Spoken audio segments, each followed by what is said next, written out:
In the last modules, we have discussed in detail the monosaccharides, their properties in detail, their structure and their attachment with another molecule of monosaccharide. Today, we will discuss in this module the disaccharides. Disaccharides, as we have already discussed, are the molecules or the sugar units which is having two monomers of monosaccharides like maltose, lactose and sucrose, which consists of two monosaccharide units which are joined with each other by a O-glycosidic bond, which is formed when an hydroxyl group of one sugar reacts with the anomeric carbon of the other sugar. इसको हमने detail में discuss किया था कि Hemy एसीटाल पहले बनता है। जब हेमी एसीटाल में अंदर एक एल्डिहाइड ग्रुप होता है और एक हाइड्रोक्सिल ग्रुप होता है, इसके साथ जब दूसरा carbon hydroxyl group second monosaccharide का अटैच होता है तो ये it is converted into complete acetal linkage which is known as O-glycosidic linkage or O-glycosidic bond. When the anomeric carbon is involved in the glycosidic bond, that sugar residue is not capable of reducing cupric ions. हमने ये पिछले modules में discuss किया था कि cupric ions जो हैं cuprous oxide में कन्वर्ट हो जाते हैं और इसको ऑक्सीडाइज कर देते हैं और शुगर ऑक्सीडाइज हो जाती है जबकि cupric ions are reduce to cuprous oxide. लेकिन ये इस सूरत में है जब एल्डिहाइड ग्रुप फ्री होगा। In glycosidic bond aldehyde group of one sugar is attach with hydroxyl group of the other sugar, तो उसका एक एंड जो है वो नॉन रिड्यूसिंग कहलाएगा, जबकि दूसरा फ्री एंड जिस पे एल्डिहाइड ग्रुप फ्री है वो रिड्यूसिंग एंड कहलाएगा। Therefore becomes a non-reducing sugar.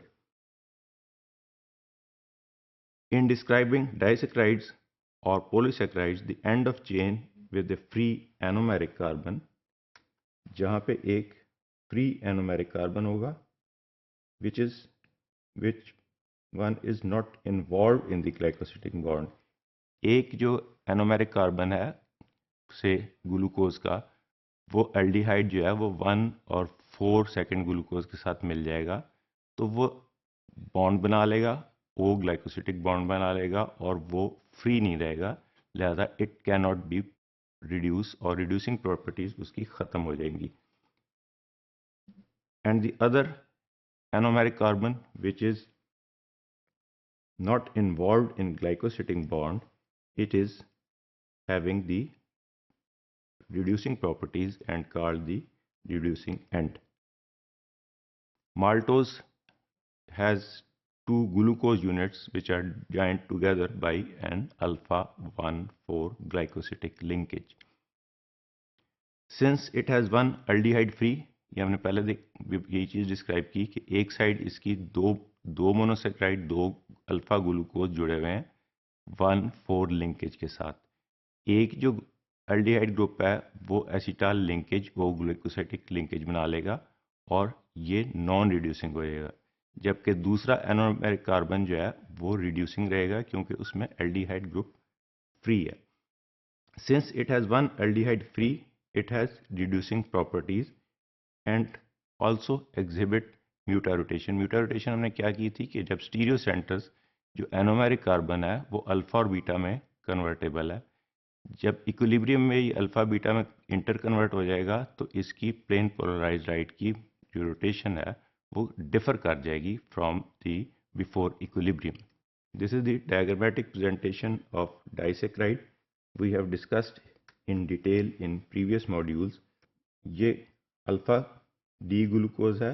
Alpha हमने इसलिए कहा था कि अगर CH2OH और दिस अल्कोहलिक ग्रुप और OH group is in the translocation, trans से मुराद है ये ऊपर है जबकि ये नीचे है, तो अगर ये ट्रांसलोकेशन में है तो this is called alpha D glucose और ये आपस में इनकी इंट्रामोलिकुलर हेमी एसिटाल लिंकेज बन गई।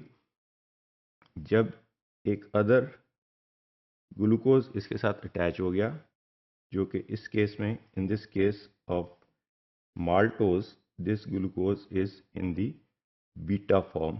ये बीटा फॉर्म में क्यों है कि इसका this OH is in the cis position with this 6 number carbon. So this beta D glucose and alpha D glucose are joined together by an acetal linkage. As we have described already कि यहाँ पे क्या हुआ कि ये number 1 carbon जो है of the alpha D glucose, it is attached with the acetyl linkage or the O-glucosidic linkage with an other molecule of glucose which is beta D glucose.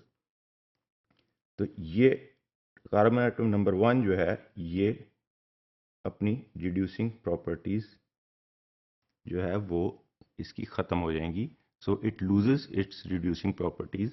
जबकि सेकंड कार्बन पे ये hemiacetal group number 1 second जो glucose का molecule है इस पे carbon atom number 1 पे hemiacetal linkage is available which is having the reducing properties. Maltose comes from the hydrolysis of starch by the enzyme amylase.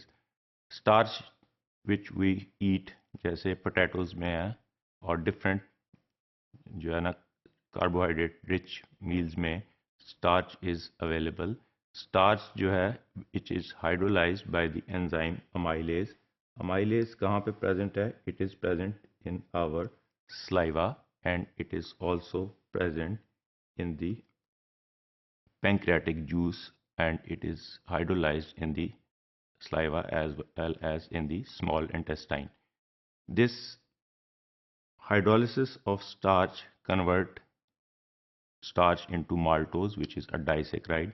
A disaccharide is converted into two molecules of glucose. One is alpha D glucose and the other is beta D glucose by the enzyme maltase. ये maltase कहाँ पे present है? This is present in the brush borders जो कि बारीक बारीक brushes बने होते हैं उसके ऊपर। अगर हम intestine का internal structure खोल के देखें तो जिस तरह ब्रश होता है उस तरह के बारीक बारीक ब्रशेस बारीक से माइक्रोवेलाई होते हैं। These are called brush borders. इन ब्रश बॉर्डर्स के अंदर माल्टेज एंजाइम होता है जो इसको कन्वर्ट कर देता है टू मॉलिक्यूल्स ऑफ ग्लूकोज में। It is also useful as a nutritional point of view. Maltose is easily digestible क्योंकि दो इसमें मॉलिक्यूल्स हैं, माल्टेज एंजाइम रिक्वायर्ड है, वो इसको इजीली डाइजेस्ट कर देता है। Various foods preparation such as baby foods and foods prepared for invalid persons are produced from the hydrolysis of grains and contain large amount of maltose. ये इसलिए कि दो ग्लूकोज मॉलिक्यूल्स हैं which are easily digestible by the maltase enzyme.